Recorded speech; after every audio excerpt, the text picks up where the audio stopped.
Hey, this is Lewis from SoFly, and in this video, I'm going to give a quick overview of the Element Studio user interface. So let's open Element Studio, go to the ... menu, and click Element Studio, and let's make a new element. I will call this Demo Element. Once you create an element with Element Studio, it will be available to add to your pages. Let's go to Add and find Demo Element and put it on the page. Now, the first tab here is the tab for the content controls.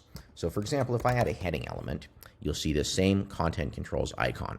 You'll also see the design controls icon. Elements have content controls and design controls. Those can be created in Element Studio here in the content controls tab or here in the design controls tab. So let's go to our demo element here and let's add some content controls. Let's click Add Control Section, and I'm going to call this My Section. If there's only one section, it won't appear. Let's add another control section. I'll call it Another Section. And here we have My Section and another section. Let's place some controls in those sections. So here I'll go to Add Control, and I'll call this My Control. And we have a number of different control types available. We're going to leave this one on text. Let's go into another section. Let's add another control. Let's make this one a drop down. And here we go. We have My Control. I can fill out with the text, and we have the drop down. It says no data available. To configure the options for a control, you're going to click the settings icon here. And here you can configure a number of different options. For example, for a drop down, you can choose the drop down items. So I'll just call this My Item and another item. And now we see My Item and another item in the drop down. For creating design controls, we can do the same thing. We go to the design tab and let's add a control section. Let's call this background. I'll add another control section. It's called text. And let's go ahead and add a control. We'll call this color. Choose color. And for the text, let's add another control called color and color. And then let's set the settings for the control. So you can open the settings here, and for a color control, we can choose color type, and let's add support for gradients. We'll do solid and gradient. And then for the text, let's just leave it on solid only. Let's enable hover as well for the text color control. So let's choose enable hover. And now let's take a look at our controls. And here's our background control. We can go solid or linear gradient or radial gradient. And for text, we have color, and we can set a different color on hover. And you'll find in-depth tutorials on these aspects of Element Studio. This video isn't meant to show you every single option here. I'm just giving an overview of the interface.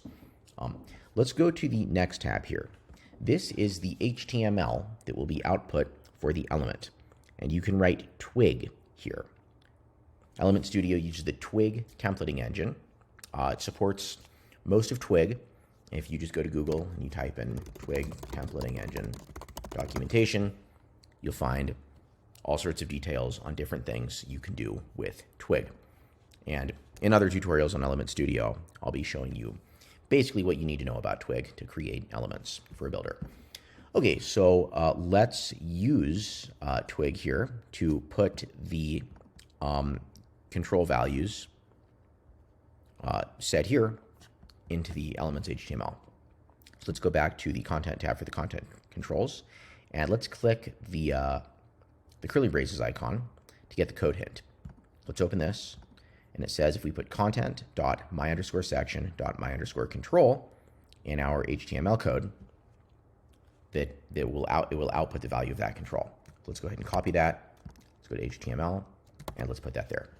And now let's type in my text goes here, and you'll see that appears in the HTML. And if we want, we could wrap that with tags. For example, we can make this an H2, and there we go. Now we have an H2 there. Let's do the same for new control. Let's make new control be tag choice, and let's change the values to H1, H2, and H3.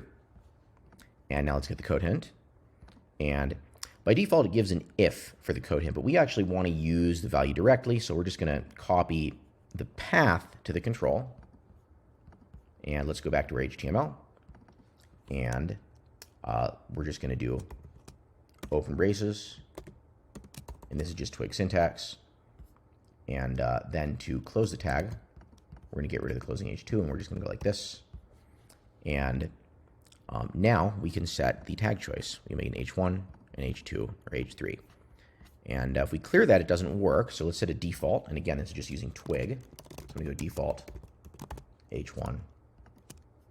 And we're going to do the same for this one, default H1.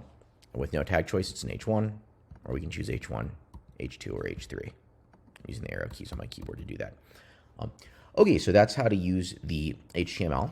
Now let's go over to the CSS that is dynamic. So this CSS is going to be generated based on the value of the design properties. So for example, let's set background color to purple, and let's set text color to, say, green.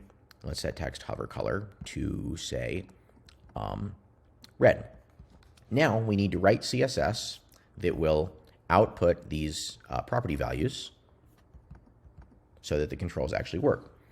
So let's go back to the Design Controls tab, and we have a split screen option. This way you can keep the code screen open at the same time. So let's open the split screen, and let's go to the Design tab, and you can click this to get different layouts like that. You can close it. You can have it like this. You can have it like this. But I like it like this. Let's go to Background, and let's get the code hint. So we'll click this again. And here we have the code hint. I'll copy it. I'm just going to paste it in here. And if we want background color, we just do it like this. So let's paste that into our selector. And we can get rid of that. We can also use a color control for text color, border color, other colors. But right now we're using background color. So we've done it like this. And this macro just outputs the necessary CSS. You can take a look at other documentation for Element Studio to learn more about macros. Okay, we're now outputting the color. And as you can see, if we change the color, it works. Let's go ahead and do the same for the text. Let's go to the color. Let's go to text and then color in the design tab. Get the code hint, and now it's given us this code hint. Let's put this in the selector. So selector, %% selector, and then %% is the selector for the wrapper tag, the root tag. If we take a look at the HTML, so I just open my browser's developer tools. Let's click this element, and let's find the actual element that we're editing right now, and that's going to be this element. You can see that it has this class on it. That's what selector is. It's going to be this class. That way we can apply CSS rules to the element. So let's just copy selector and go like this. And let's do color. We use color in CSS for text color. And let's do selector on hover. And then we're going to do color _ hover. So as you're seeing, I'm just going to copy some of this code help, put it right there, and there we go. And of course, I could simplify this. I could put this here. And now we've written the necessary CSS to support these controls. So let's see why it's not working. It doesn't seem to like me right now. Let's open the dev tools, click this element to see what's going on. It's got the red on hover. But why doesn't it have the green normally? Okay, I know what's happening. The text is inside an H1, and we already have a default color set up for heading text on this site. So we'll have to write a more specific CSS selector in the CSS template. So actually, I can't clean it up like that. I have to go like this. I have to go selector, and then the child element. Set the color like that, and then I have to go selector, and then the child element, and then set hover like that. So there we go, hover over. It works. Actually, we want to hover over any part of it, so we'll do selector, hover over the wrapper, and then it changes the thing. And let's do the same for. Okay, yeah, text is already gonna work. Okay, so there we go. I wrote the necessary CSS to get this working. Now let's move to the default CSS. So default CSS is going to be applied to the element and is not going to be affected by the values you set in the design controls. You'll find that over here in the default CSS tab. And here you'll see the elements class, and we auto-generate a unique class name based on the name of your custom elements plugin and then the name of your element, but you can change that. You can change that in the settings tab. So here we have class name, it's blank. I'm just going to call this Lewis Custom Elements, so LCE, and then -demo -element, and we may have to make a CSS change to actually make it work in the builder again. So I just change a control value to make those styles update and apply to this new class name. Now let's go to the default CSS tab. That's right here. Let's get out of the split screen view. We don't need it anymore. And let's copy this class name. So copy and then paste.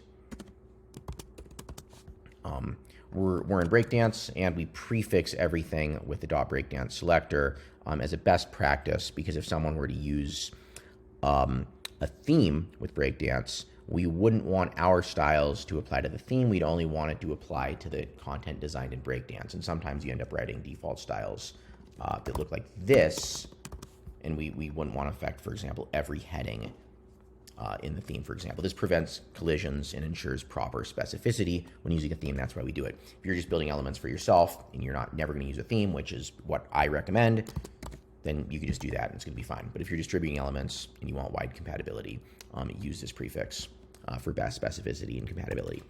Okay, we now have our elements class. Let's set some default styles. So that means if we didn't have any styles applied at all, how would the element look? And let's just say we want padding of 40 pixels and border of 2 pixels solid black. And let's also say for that heading tag inside, we want to take away all that default margin. So we go like that. And there we go. Those are the default styles. They'll apply no matter what. They can't be edited. And then we can customize the element by updating the styles in here. And there we go. Okay, let's move on to the tab where we set attributes and classes. So for example, if you wanted attributes to be added to the container of the element or classes to be added to the container of the element, you could set that here. I'm just going to call this, by default, it's just my class. I'll just call this Lewis Additional Class. And let's open the browser DevTools, and you will now see that this element has Lewis Additional Class. And you can apply these classes conditionally based on the value of a Twig expression. For example, let's add another dropdown somewhere that chooses something, let's say big or small. In fact, let's do that in the design tab because it affects the design. So let's go to the design tab. Let's add a control section called size, and let's add a control called size. And let's make this a dropdown, or actually let's make it a button bar. And let's have an item called big, and let's have an item called small. And here we now have size big and small. And now let's copy this code. Let's go back to the options set classes, and we have a class condition Twig template. So the class is only going to be applied if this evaluates true. Yes is truthy. So if the design.size.size is set to big, we're going to say yes. And then we're just going to do end if. And we're just going to call this LCE demo element big is going to be the class name. Let's do the same, but for small. Class is going to be LCE demo element small. If size is small, then the small class will apply. Now let's take a look at the HTML, and you'll see we haven't set an option here yet, so neither class applies. Let's add big, and you'll see LCE demo element big is added to the class. Let's do small. LCE demo element small is added. You can do this exact same thing with the HTML attributes here. Let's write some CSS to demonstrate how you might use this. So we're just going to add some default CSS demo element big, and we're just going to say padding is 80px. And there we go. And let's do it again, but small. And let's make small padding 20 pixels. And if it's not set, it's the default. Otherwise, it can be big or it can be small. Or you can clear it and make it be the default. That's how you might use classes. Next up, we have configuration options for property paths. So dynamic property paths allow you to make a control support dynamic data. And normally you don't need to edit these directly, but I'll show you how you would make a control support dynamic data, and then that property path is going to show up here. Sometimes you may need to manage them from here, but generally not. So let's go to the content controls, and let's just make my control be able to be set dynamically. So let's do split screen. Let's go to my section, my control. Let's open up the settings, and let's just enable dynamic property. And this is going to accept a string, which is the default. And now we can go dynamic and choose post title. And since I'm currently editing a page with the title of Element Studio, it's pulling it in, post title. And you'll see in dynamic property paths here, it's now added the path to that property is dynamic. This is necessary for everything to actually work in Breakdance. Or I should say in Element Studio. Okay, we also have property paths to whitelists in flat props. This is for responsive. It's fairly advanced. I'll cover it in a different video. We have property paths to server-side render the element when the value changes. This will be covered in the documentation about server-side rendered elements. For example, if I add a post list, this element renders from the server side. And you'll notice that if we change, for example, the background color of the container, it doesn't re-render. But if we decide that we change the query, then it's going to re-render the element from the server to pull in the new posts. So you would want to set up this property to trigger the server-side render if you had an element that was rendered on the server side. We also have spacing bars. We'll cover spacing bars in a different tutorial or documentation article, but these are the bars you see that allow you to add spacing, and they can be added here. Let's reset that section. Next up, let's take a look at the dependencies. Dependencies allow elements to add CSS or JavaScript in external files, run inline scripts, and that sort of thing. This is often necessary if you're building an element that integrates with an external JavaScript library. For example, let's go ahead and save this, and then let's open the advanced slider element. And here we are in the dependencies tab, and if we go to dependency, you see we have some scripts, and we have Swiper. Swiper is a JavaScript library for sliders. And then we have another script, Breakdance Swiper. This is the one that integrates this element with Breakdance. We have an inline script. This is going to be run when the element is loaded in line.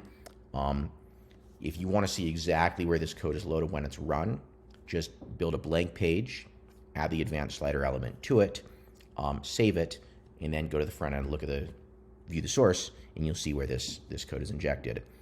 Basically, this code is the JavaScript necessary to pass the settings configured using the Element Studio controls into the Swiper library and actually make it work.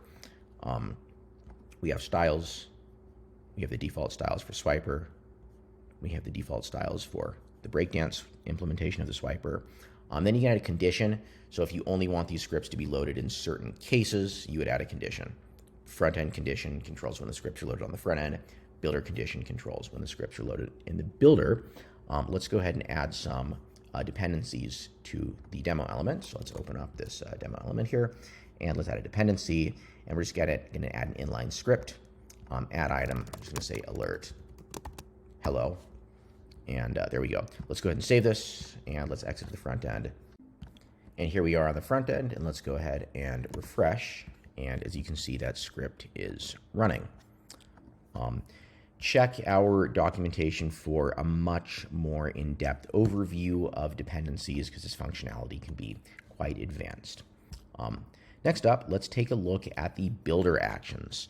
This is necessary when building certain JavaScript-based elements where the JavaScript for the element needs to be rerun when the element changes position in the DOM.